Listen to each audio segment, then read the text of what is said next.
অনেকটা জার্নির পরে অতঃপর আমরা দুধমা হালিমার বাড়িতে এসে পৌঁছাইলাম। আমাদের ড্রাইভার সাহেব রাস্তা ভুল করে ফেলছিল। প্রায় 50 কিলোমিটার রাস্তা আমরা এমনিতেই ঘুরছি। আমরা তো আর চিনি না ড্রাইভার সাহেব কীভাবে যেন ভুল করে ফেলছে। তো যাই হোক, অতঃপর আমরা এসে পৌঁছাইছি। আমাদের সবার শরীর খুব ক্লান্ত।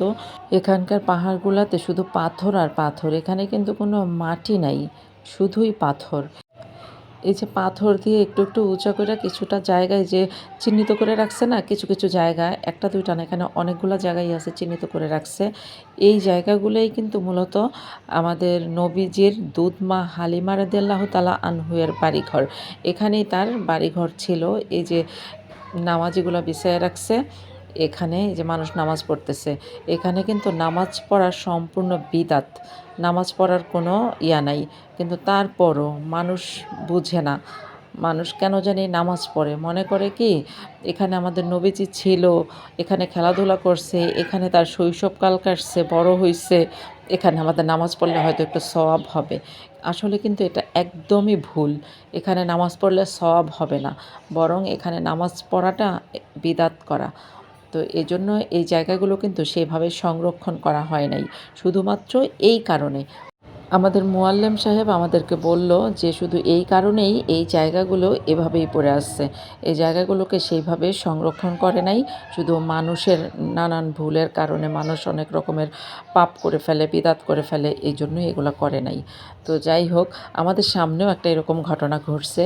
তো এক মহিলা ইন্ডিয়া থেকে গেছে এইখানে, আমাদের মতো আমরা যেমন গেছি সেরকম।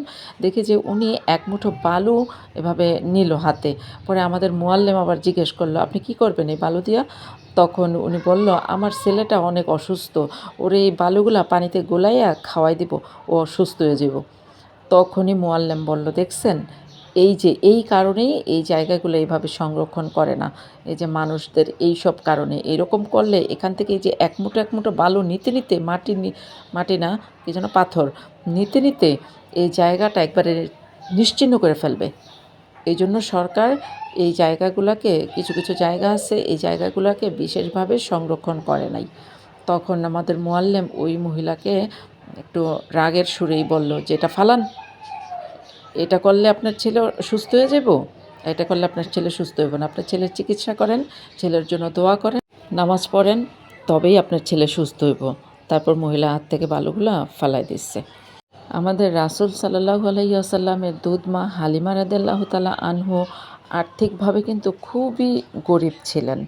ঠিক যেই মুহূর্তে তিনি নবীজির দুধমা হিসেবে নবীজিকে নিয়ে আসলেন, ঠিক সেই মুহূর্ত থেকেই তার আর্থিক অবস্থার পরিবর্তন হতে থাকে। তো যাই হোক, এই যে যেই জায়গাগুলো দেখতেছেন, এই জায়গাটার মধ্যেই কিন্তু আমাদের নবীজির ছোটোবেলাটা কাটছে। এখানে তিনি খেলাধুলা করছে, ঘোরাঘুরি করছে। এখানকার এই বালু তার গায়ে কত মাখছে, তাই না? আল্লাহ তাআলা আমাদেরকে সেই জায়গাগুলো স্বচক্ষে দেখার তৌফিক দান করছে, আলহামদুলিল্লাহ।